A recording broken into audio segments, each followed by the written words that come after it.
Welcome to How to Run a Speech Contest in Real Life. Our presenters tonight are Miranda Moy, the 2024-2025 District 7 Speech Contest Chair, and PJ Kleffner, the 2025 District 7 Speech Contest Chief Judge. Miranda Moy has been a Toastmaster since joining Clark County Toastmasters in October of 2013, so she's been around a while. She served in several officer roles from 2016 to 2018 and as club president from 2019 to 2020. She was recruited to help with the 2021 division and district speech contest activities and learned the critical importance of recruiting and training reliable contest officials and backups for the Zoom environment, with a focus on personal growth, team development, and fun. PJ Kleffner has been a Toastmaster since 2001. Now that's a long time. PJ is a charter member of Babylon Toastmasters and has served in every club officer role and in numerous district officer roles. And indeed, PJ was our district director. While serving in district officer and speech contest roles, PJ has developed a deep and valuable experience. He is regularly consulted for his practical expertise about conducting speech contests for member, club, and district enhancement in real life. Join Miranda and PJ as tonight you're going to build your knowledge and skills to organize and run a quality speech contest for your club, area, or division.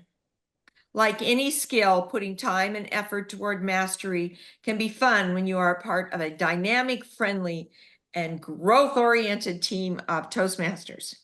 The rewards come from team preparation and execution on contest day. We'll run over the dates before the end, but tonight we're going to talk about highlights of the speech contest rules and changes, some frequently asked questions, and the nuts and bolts of contest briefings. With their presentation, How to Run a Speech Contest in Real Life, please join me in welcoming Miranda Moy and PJ Kleffner. Okay. Thank you, fellow Toastmasters. It was about a month ago, August 31. I knew my deadline was looming where I had to provide a brief video about today's Marvelous Monday Meetup meeting. And I thought, I think I need to talk to the chief judge. I think it's PJ. I'm just going to text him and see if he'll answer me.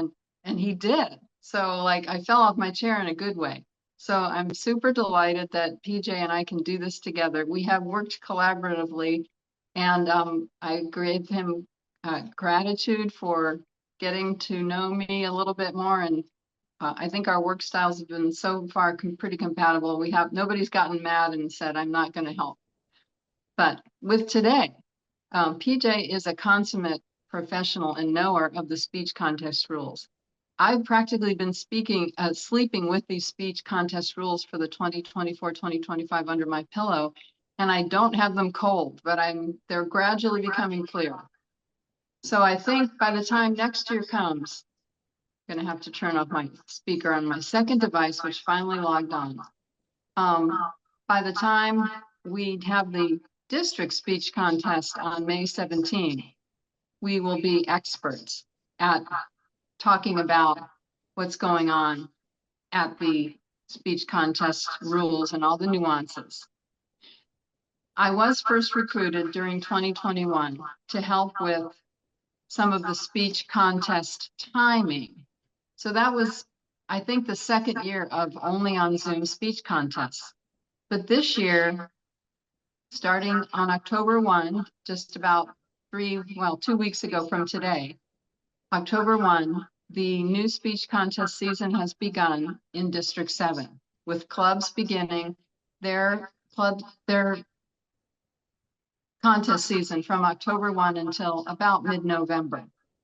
However, clubs have still permission to hold virtual hybrid, or in-person contests. But the area, division, and district contests can only be held in person. For some clubs, this is a completely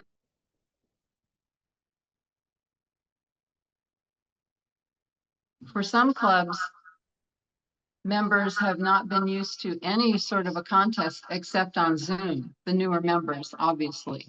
So we're here tonight trying to introduce to you the main nuances for the contest rules for this season.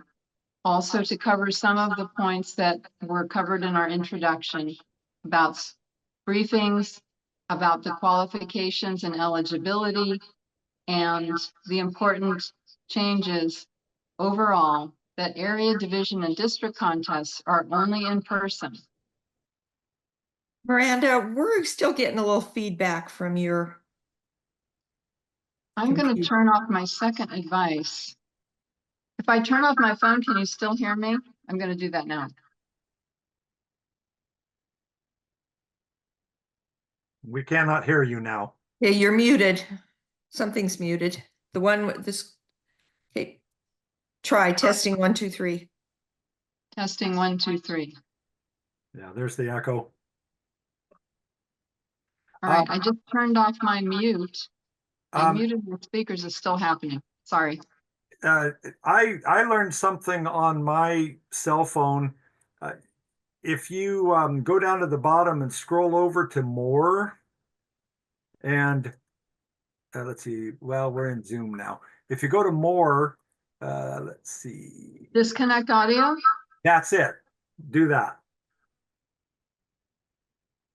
And now talk. Are you talking? I can't hear you. Oh, we disconnected the wrong one, apparently. Sorry, folks.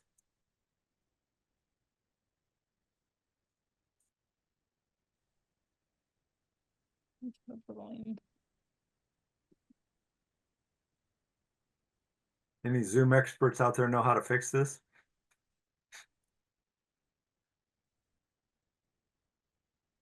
Can you turn the audio on your second device?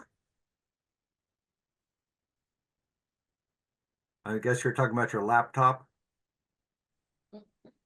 It just started working if we're talking about me.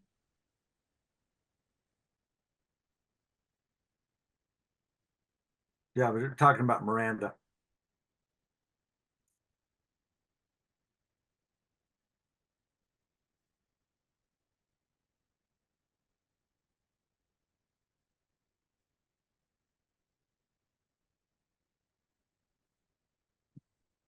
So we're not hearing you, Miranda. Do you want to go on, have PJ present? It looks Oh, like connected. I just logged back on my device, my There. phone. You're back. Okay, are you able to hear me? And I Yes, we think, can hear. yeah. All right. Well, And I we have think, the echo. yeah, Are we I gonna live have with to the echo? turn off my speakers. Let me try one more thing.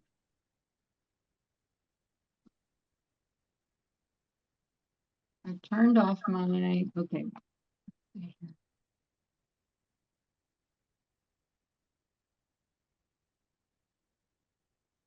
Is this any better? I think so. Okay. Yeah. I don't hear an echo. Yay. All right. Yay! All right. Thank you for everyone for still being here. It's now 7:11 p.m. Well, I'm going to plunge right in and talk about some of the highlights. As PJ and I have prepared, I'm going to cover most of the items related to speech contestants and the types of speeches that will be in this year's district speech contest.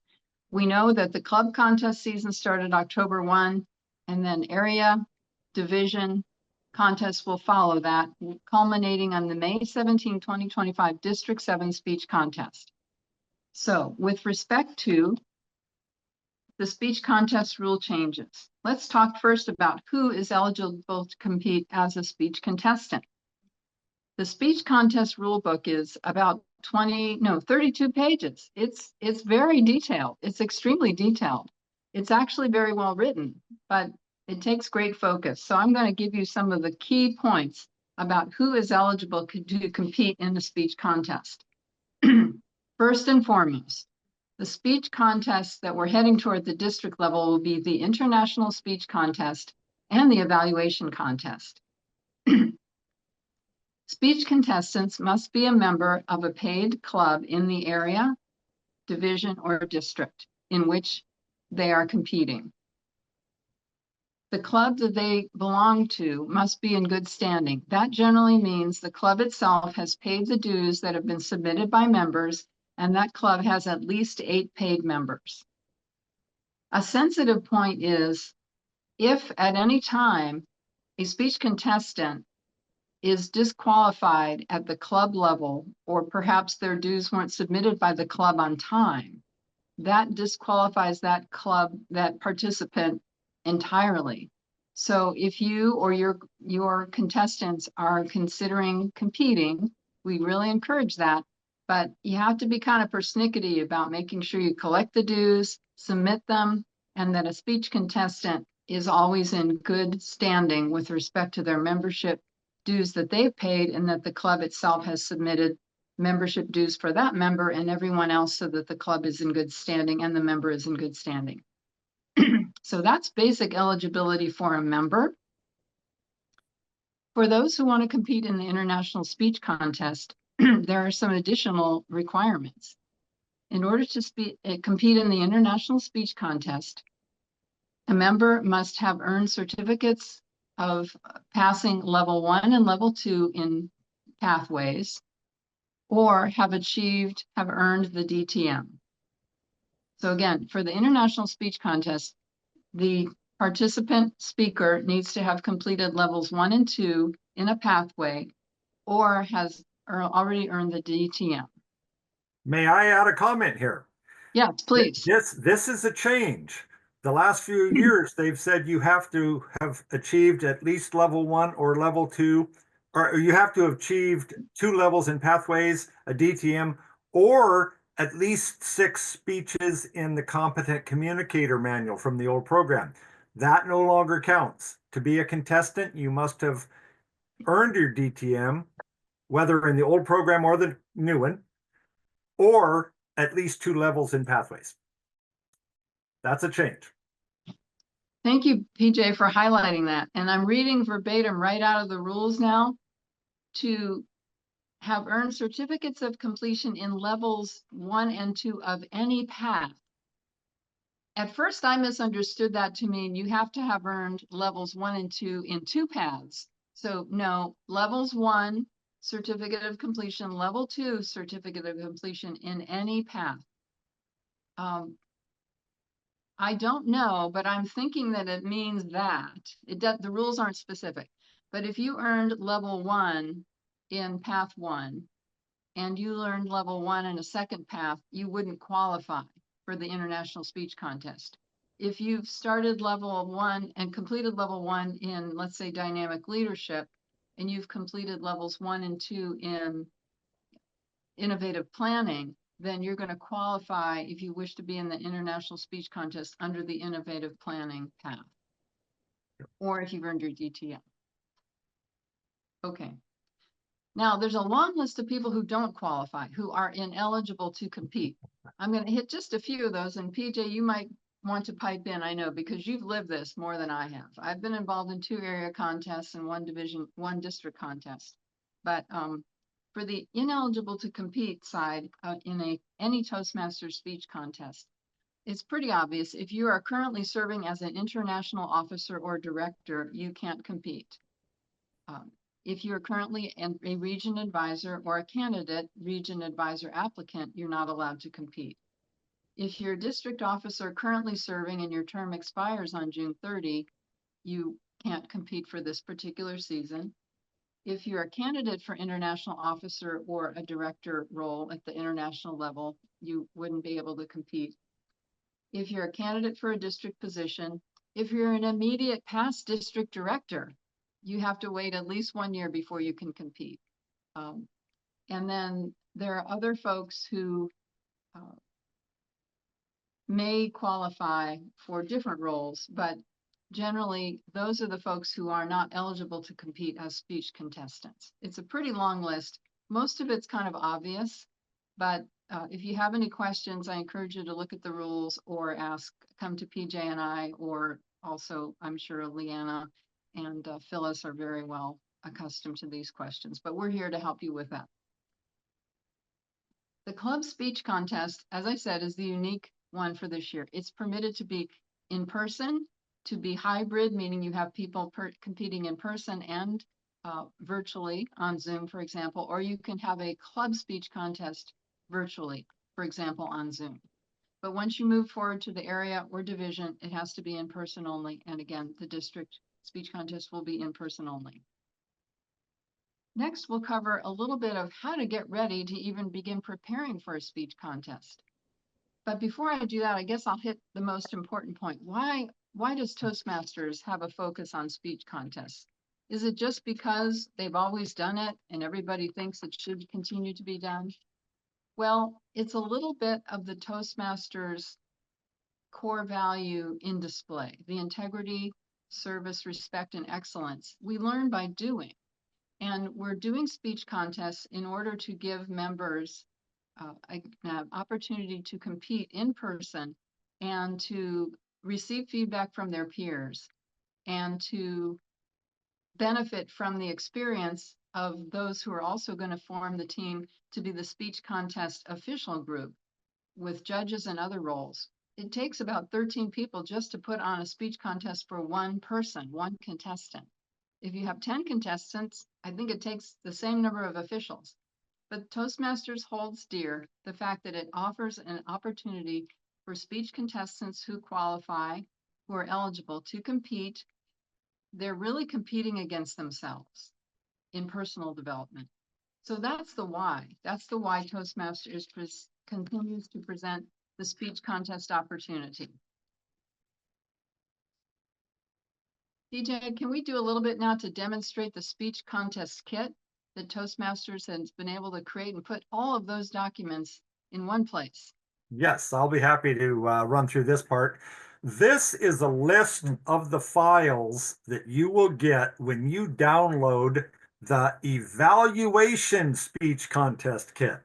You do need to download two separate kits, one for international, one for the evaluation contest, because they have different contents. The judging forms are different, is the primary difference. But these four things that I've highlighted, I'm going to show you screenshots of those. And I'm going to mention the contest rulebook. If you download the International Speech Contest Kit or the Evaluation Contest Kit and you click and open that contest rulebook, it's last year's contest rulebook. So you need to go onto the TI website and download just the contest rulebook, and you'll get this year's. They haven't updated that yet, so and they may get around to it, but right now you get the old one. I'm going to put the links for those kits in the chat at the end of the session today, so you can just copy and paste those links and get what you need. Okay, so moving on, I'm going to show you the results form, the speech contest rulebook. Well, I'm not going to show you that. Well, I will. Getting tongue-tied here. I will show you the cover of the one you want. And then I'll show you a special form you need for contestants and the notification of contest winners. Okay, here is the first form, the results notification form. This is the form that the chief judge fills out after the ballots are counted, and you provide this to the contest chair or contest toastmaster. I've highlighted a couple things here. Be sure you understand the rules about announcing results. If there are 3 or more participants, you announce a third place, second place, and first place. If there are fewer than 3, meaning only one or 2, then you announce the second place winner, if there is one, and the first place winner. So be sure you understand that, how many people you announce, depending on how many people are competing. Time disqualifications, you check the box, yes or no. You don't name the person. You simply say yes or no about whether there was a time disqualification. This has tripped people up.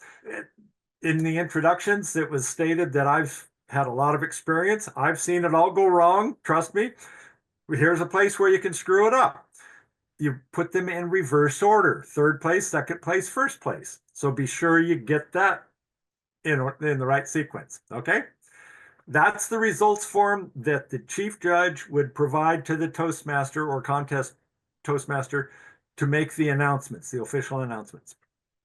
Here is the 2024-2025 rulebook. This is the person you want to find on the front cover when you download it. The last year's was a male. It was a different person. So make sure you have the right book when you download the rulebook. This is a special form.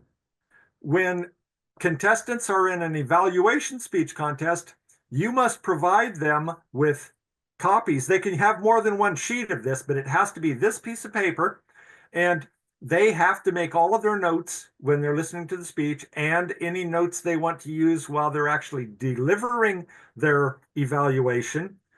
They have to write them on this piece of paper. Please return to, at the bottom there, you notice, the very bottom. They're supposed to write their name on there. Why is that? Because the sergeant at arms collects these pieces of paper from each contestant at the end of the 5-minute preparation period. Then, as each contestant is called in to give their presentation, they are handed their notes so that they can use them, but they can't spend the time while they're waiting to further prepare. That would be a disadvantage to the people before them. So, or it would give them an advantage. So these are the forms, the official forms. They have to use these. Okay. Do we have any questions yet? I see Leanna leaning forward there. I don't know if you all know when you're sharing a screen, it's hard to see chat and questions and things like that. But anyway, please do interrupt if you have questions. All right. Here's another form that the chief judge normally fills out. This is the notification of contest winners. Who gets this? Where does this go? Well, it depends. If you're a club contest, you fill out this form, you list the pertinent information up here at the top of the form, the date of the contest and the contest type. You list all of the competitors, all the people who were competing in their finishing order. Why? Well, what if number 1 can't make it to the next level contest? Number 2 can't make it. Number 3 can't make it. And, now you're down to number 4. Well, you list everybody who competed, and hopefully the first one can make it. But if they can't, then the next level up. If you're in a club, you provide this form to your area director, and then they can contact those people and make sure they are available for their area contest. And area directors send this to the division director, and division sends it to district. Okay. And in this case, they would send that to Miranda. If, division directors would send that to Miranda, so she can contact all those people and get them lined up for the district contest. So that is the form. All of these are in that contest kit that I showed you back here. All of those papers are in there. And because we're in person, you have to print these out and fill them out. They are form fillable, so you can fill them out with a computer and then print them if you have the ability to do that live at the contest. But those are the forms you need to use. So I talked about those 4 forms. And now I'm going to turn it back to Miranda to talk about this part. Thanks, PJ. That was great. You did spend some important time covering the specific forms for the unique evaluation contest. Before we move on, it's now 7:25. I'd like to cover just a few quick minutes about the evaluation contest rules, things unique to the eval contest. Just quickly, I saw Eldred had his hand raised. Did you have a question, Eldred? Yes, I did. In the past, in running speech contests, I have learned that you're not to list anyone on the notification of contest winner form who was disqualified. Is that still true? That is correct. If they were disqualified, they're disqualified. So you don't want the next level up to look at that results form and contact a person who is not eligible to compete. Yeah, that's what I thought. Okay. Thank you for clarifying that. Okay. Back to you, Miranda. Great, thank you, Eldred. That's one of those important nuances. And so I'll just emphasize a bit what PJ said. For anyone who competed and who placed in the speech contest, even if they were beyond third, it's important to list them, because if your top 1, 2, 3 drop off, at least then you have a candidate potentially. Okay, so let's talk super briefly about the evaluation contest rules. Specifically, the evaluation contest involves a test speaker or a model speaker presenting a speech where all the evaluation contestants listen to that speech. Then they're sequestered into a room where they have that evaluation contest note sheet, as PJ just showed us. 5 minutes that they can write the items down. They must then return the sheet to the sergeant at arms and then wait until they are called and brought into the room where they will provide their evaluation speech. In other words, they provide a contemporaneous speech that they create after they've heard the test speaker or model speaker. The model speaker in the evaluation contest will one time present a 5 to 7 minute test speech. The speech needs to be a contest type speech or a project speech from the Toastmasters Pathway Learning Experience. And those contestants can choose to make their notes of preparation on that notes sheet. That's item 1177. More than one sheet can be used. But the main thing is, if you're going to hold an evaluation contest at the club level, you'll need to recruit a qualifying test speaker, because the test speaker must be a Toastmaster. They need to give a 5 to 7 minute speech. It shouldn't exceed that. It needs to be at least 4 minutes and 30 and not more than 7 minutes. And it says literally 7 minutes, but I think there's a little bit of a berth to exceed.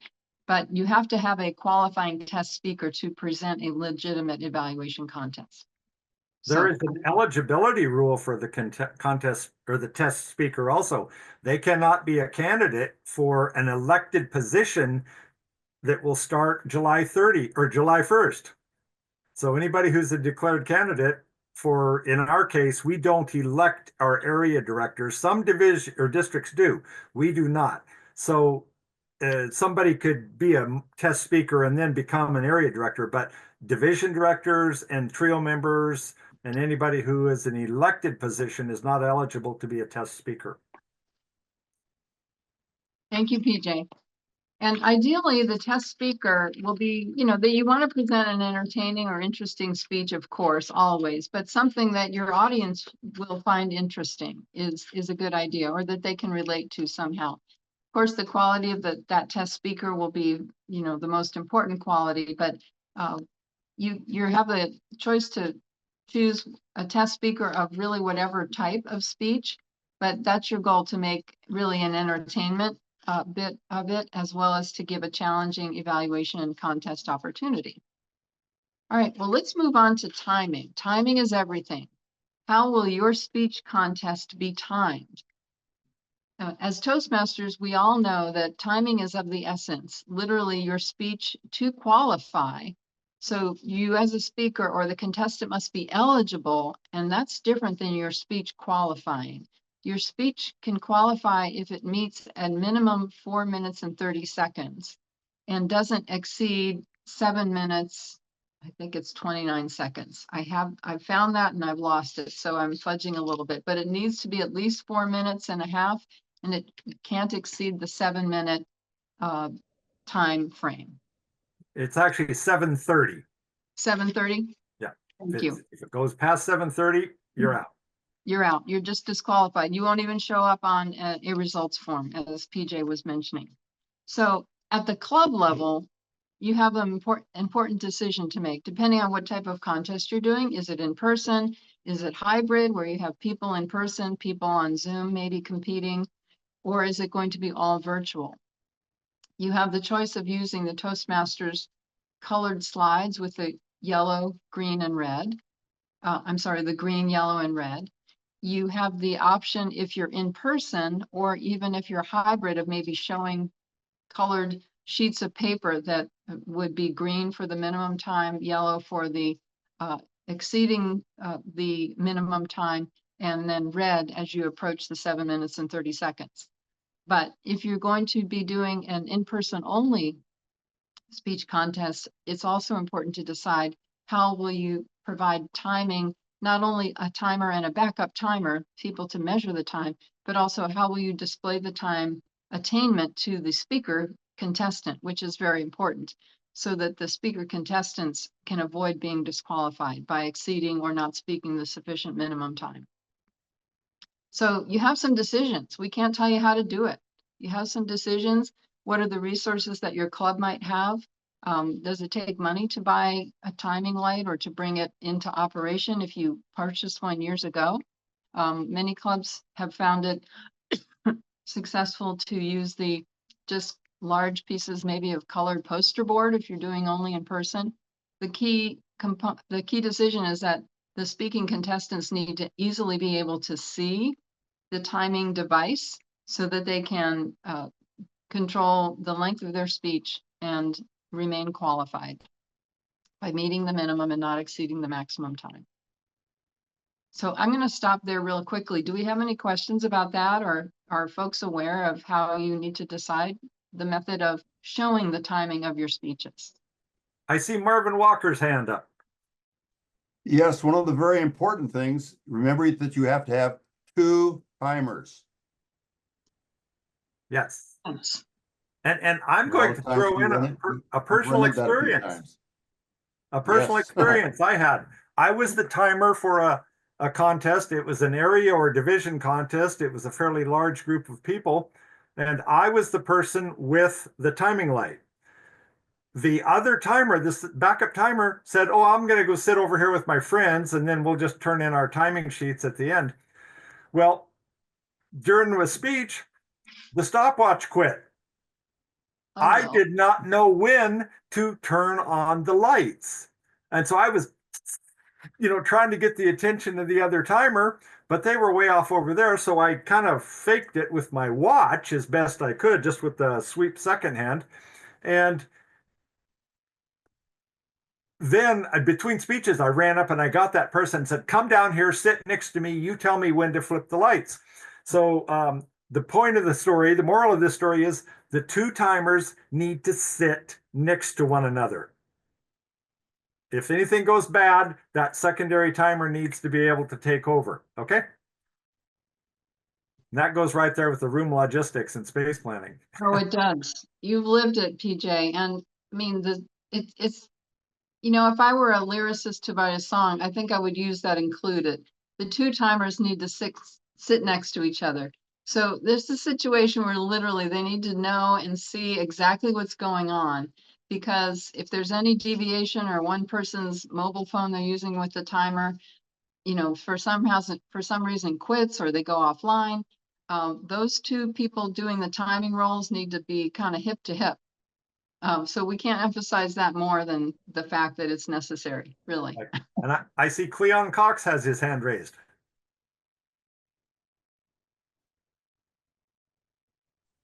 Thank you. I have a question because I haven't heard anything mentioned, and I haven't been that active in contests for a long time. So from what I'm hearing then, apparently clubs, when they have their contest or not, they can no longer just send somebody from the club that qualifies. Is that correct? Do you want me to take that, Miranda? Please feel free. Yes. That rule has not changed. Clubs do not have to have a contest. Okay. They can appoint somebody, they can draft somebody, they can flip a coin, they can choose their representatives any way they choose, any way they want. However, if they have a contest, they have to follow the rules. Right. And make it a legal contest. But then in the rule book, it says in parentheses, when practical. So they give you the weasel words. For example, if you have a club with 8 people, it takes 13 people to hold a contest. When you have 5 judges, a tiebreaker judge, a chief judge, 2 counters, 2 timers, a sergeant at arms, a contest chair, it takes 13 people. Well, if you have a couple of people competing, now you're down to 6 potential people, So you have to recruit some people from outside, or you have to make some adjustments. Okay. Thank you. Yeah. That answers it.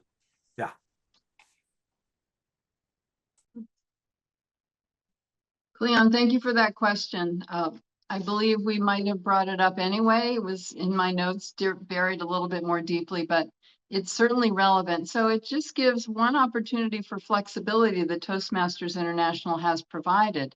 Clubs are sure encouraged to have their own contests. Sometimes it's not practical, or maybe the club as a whole can't recruit the number of people to hold the official required roles, as PJ was just describing. So that's an important flexibility, I think, that's still there. Okay. Sergeant at Arms. The role of the Sergeant at Arms has become very important, as it was before COVID. So now we're surviving COVID, and the Sergeant at Arms is a very important club officer role, or in the area contest and division contest. So the Sergeant at Arms is going to have a huge impact. That person who is serving in that role for your club at the club level, for example, they are going to be the person who's going to preside over the evaluation contestants. He or she is going to sequester with those contestants in a room for the evaluation contest, collect their note sheets, return them before they go to give their individually presented evaluation contest remarks. The Sergeant at Arms will also be an important part of any contest, just making sure that the overall room environment is satisfactory for the contest to continue. I guess if you had an in-person intrusion of some kind, the Sergeant at Arms would be your first person to try to, control the situation and get the contest back into a calm setting.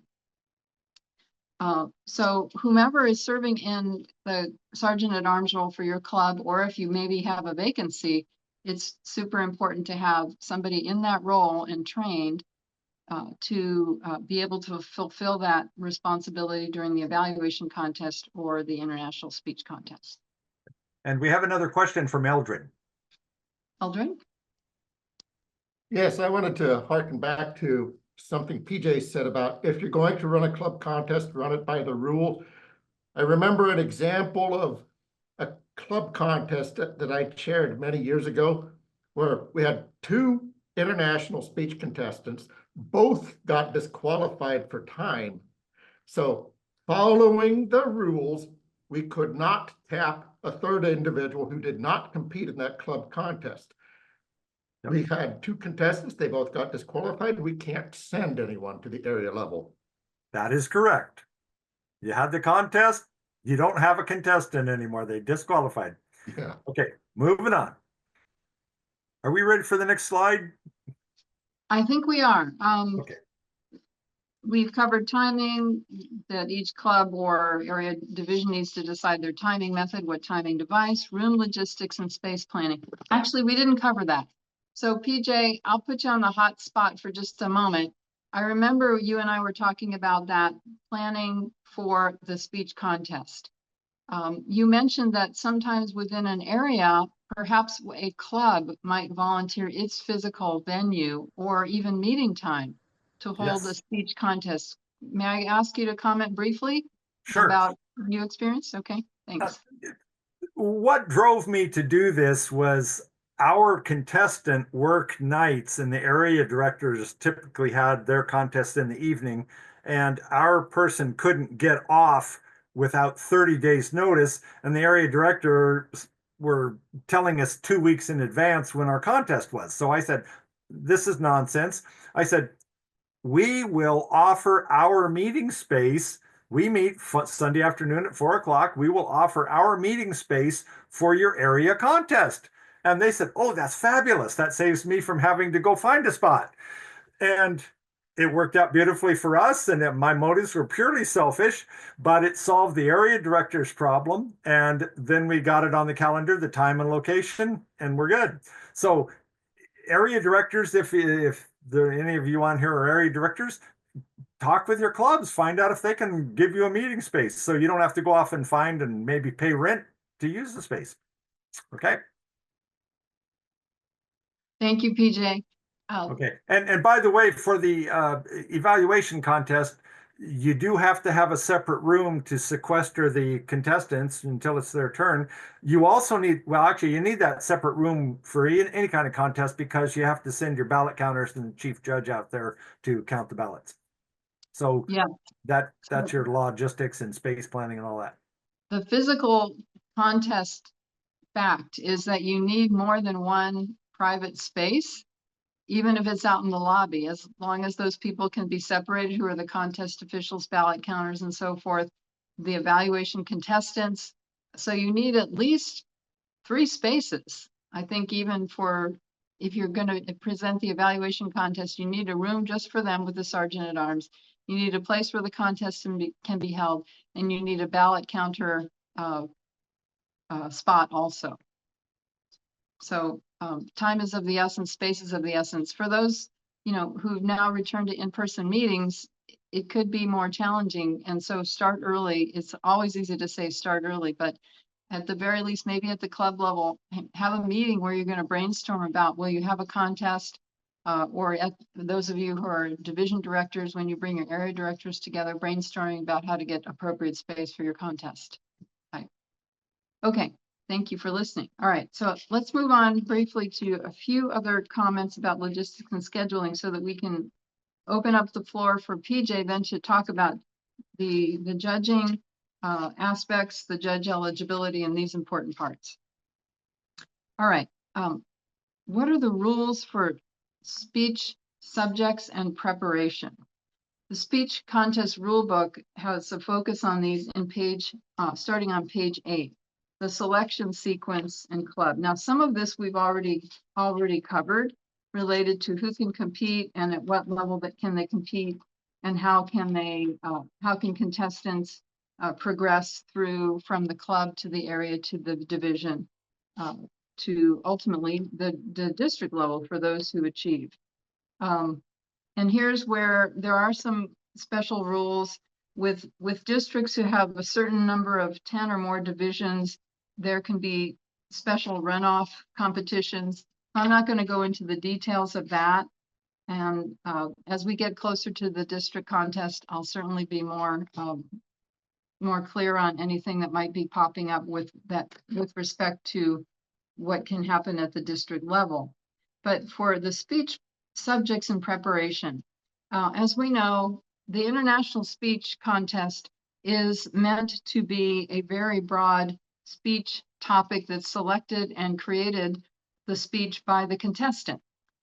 And important to note that not more than 25% of the speech, so 25% or less of the speech, can be devoted to quoting, paraphrasing, or referencing directly another person's content. And if you refer to another person's content, lyrics, operatic, libretto, novels, whatever it may be, it's important that you give credit. So 25% or less is the maximum that can be used to quote another person's material or literature. Contestants need to create their own speeches, and they must be substantially original, with the exception of the rule I just explained. Contestants, while presenting their speech, cannot refer to another contestant or another speech presented by another contestant during the time that they present their speech. So that's important to know. If the speech contestant refers to another speech contestant or the topic or the speech from another contestant, this is a disqualifying event. PJ, put you on the spot. Do I have that right? Does that actually disqualify somebody if they were to do that in the judge's opinion? That is correct. They don't just lose points on their score. They are disqualified if they refer to a previous speaker's speech in that contest. Now, if I refer to something that I heard Eldred say 2 months ago, that's not a problem. But if he speaks before me and then I refer to something he said in his speech during this particular contest, then I'm disqualified. So I remember going to a speech contest. It was probably 2018 or 19. I think it was at Wilsonville High School. We were all in a big giant room and there were speeches presented. And I just now realize how easy it would be to refer to someone else's speech if I were presenting a speech then or anyone else was, because that was the whole atmosphere. Right. Oh. I have heard that happen. I've heard subsequent speakers refer to previous speakers, and now that's not allowed. Okay, And, so and that I is, just want to do a time check. We're at 7:47, so we probably need to pick up the pace a Okay. bit. all right, well, let's move on and wrap this section up. Couple different things very quickly, that all contestants in the in-person speech will speak from the same platform or location. They aren't required to use the lectern if there is one, or podium if there is one, but there needs to be one that all speakers can utilize. And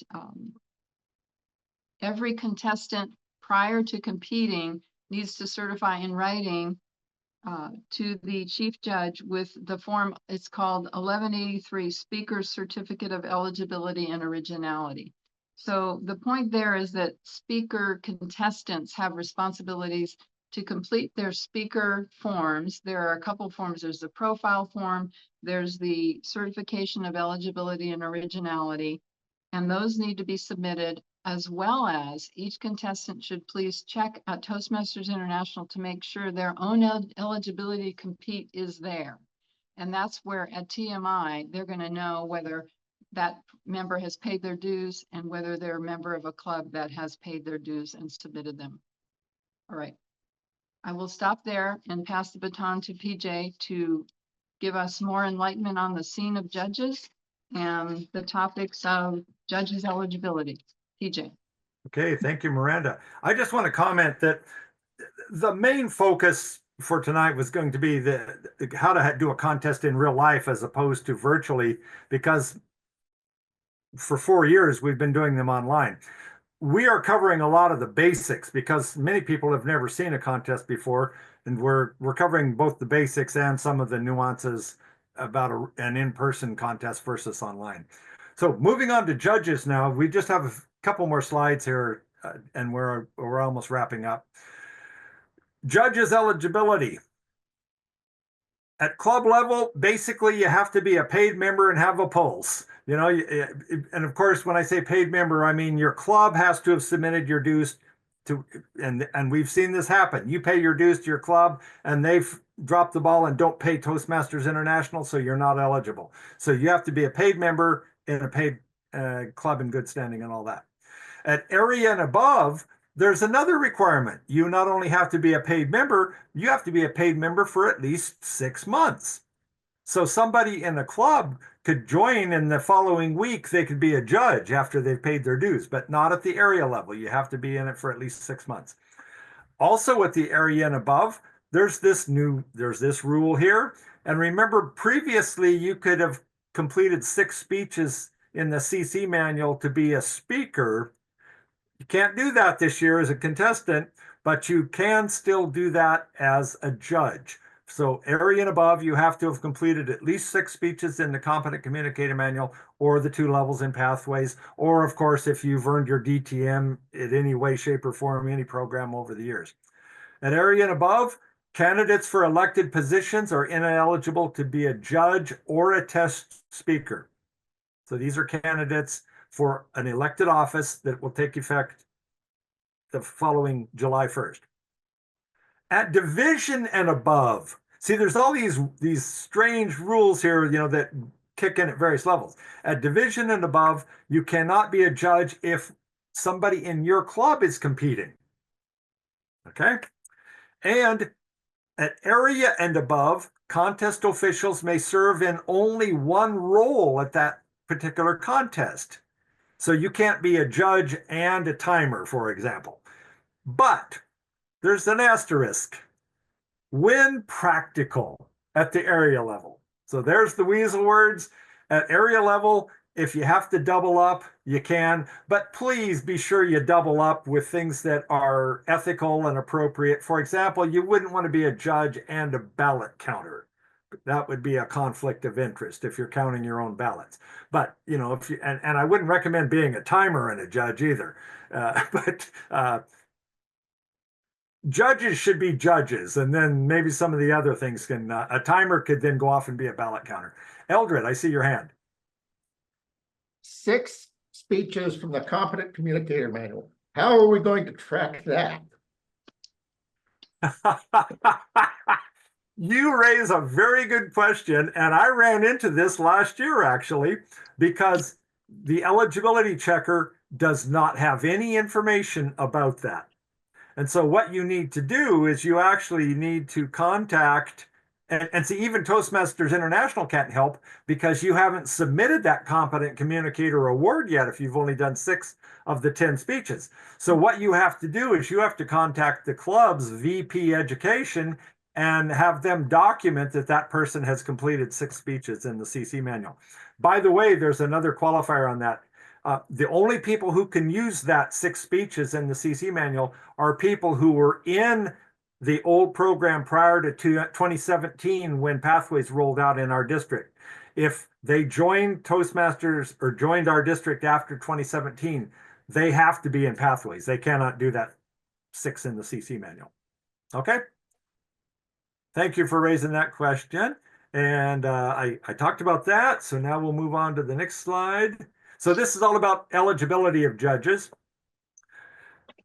The briefing, ever so important briefing.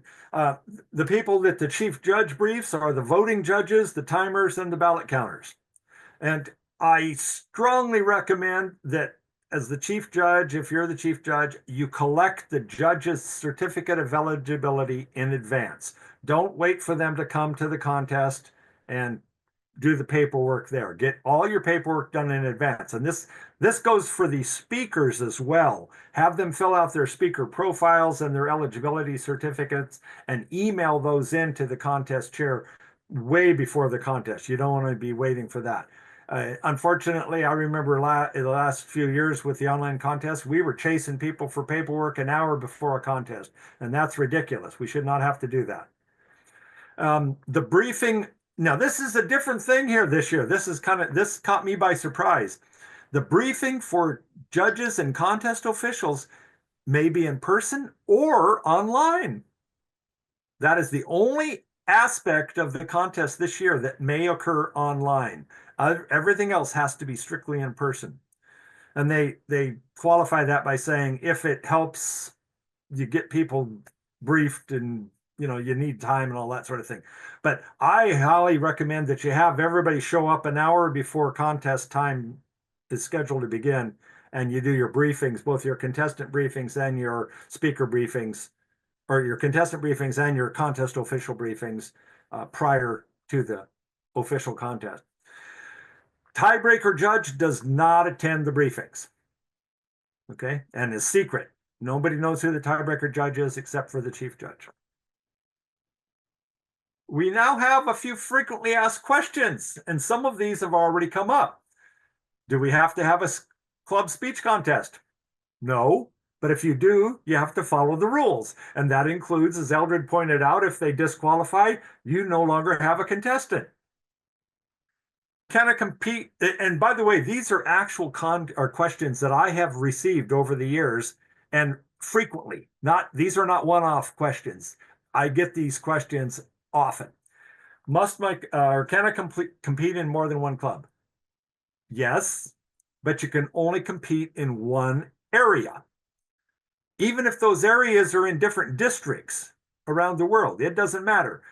You can compete in all 7 or 8 clubs you belong to, but if you win in more than one, you have to choose which one of those clubs you're going to represent in a single area. This one happens all the time. I mean, I get this question a lot. Can my contest speech be the last speech I need to complete level 2 in Pathways? And I used to get this question back when it was the competent communicator thing. People would try to give their 6th speech at their club contest. Disqualified, can't do that. You have to have 6 prior to the contest beginning, or in this case, 2 Pathways levels completed before you're eligible to compete in the international contest. this is the only one that there's that requirement is in the international contest. In the evaluation contest or tall tales or humorous speech contest or table topics, or if we did any of those others, you just have to be a paid member. But for international, you have to complete 2 levels. We already talked about this. We had only one contestant and they disqualified on time. Can we appoint someone else? Nope. You ran your contest, your contestants disqualified, or contestant or contestants, as Aldrin pointed out. Nope, you're done. Do you really need a tie-breaking judge? And I've had people who don't understand how the ballot process works because you give 3 points to first place, 2 points to second place, and 1 point to third place.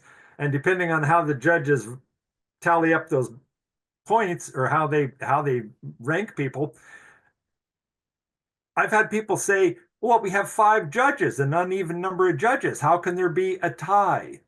Well, there can be a tie. And I'll tell you the worst case I ever had, I was the chief judge, and there were, this was an area or division contest. There were 6 or 8 contestants. 2 people tied for the highest score. The next 2 people tied for the next level. So I had to use the tie-breaking judge to break the tie between the 2 that had the highest score, and the person who won the tiebreaker ballot was the first place winner. The other person automatically became the second place winner. Then I had to use the tiebreaker judge for that next pair, and I had to break the tie between them to figure out who is going to be number 3. And the 4th person, sorry, you lose. You're off. But yes, you do need a tiebreaker judge. Got to have one. Okay. Are there any other questions? I'm going to, well, let me just go on here to this, and we're going to wrap it up. But what time do we have? Oh, it's almost there. I'm going to paste some, I'm going to stop sharing, and I am going to paste some links. Well, come on now. Stop sharing. I did that. Stop that. Okay. Stop that. And here I'm going to paste some links in chat. These are for the contest kits and the rule book. There. So I just pasted in the speech contest rule book, the 2024-2025 version, the international speech contest kit, and the evaluation speech contest kit. Those are in the chat. Well, when I hit enter, they are in the chat. Thank you. Except you sent them in a direct message to me. Oh, I did? Well, Yeah. that's because, okay, so everybody. Everyone, thank you. And they weren't in there at all until I hit enter because there, now everyone should have those. We'll get there. And I'm going to put my contact information in here, pjkleffner.tm@gmail. And I would ask Miranda if you would, can you type yours in, or you're on your phone, aren't you? I think I can do it. Okay, if you can put yours in, otherwise I can if you'd like. Just so people, if you have more questions, there you got it, right. Miranda Mem@contest.net. At Comcast.net, correct. Okay, good. So feel free, all of you on the call tonight, contact us if you have questions. And it is 8 o'clock, so I'm going to shut up. Thank you. Thank So you. let's have a round of applause for PJ and Miranda. Lots of information. I've been involved in contests for years and years as a functionary, and I learned a lot of new information tonight. So this was valuable. Before you sneak away, I want to share the clip for next week or next month's Marvelous Monday Meetup.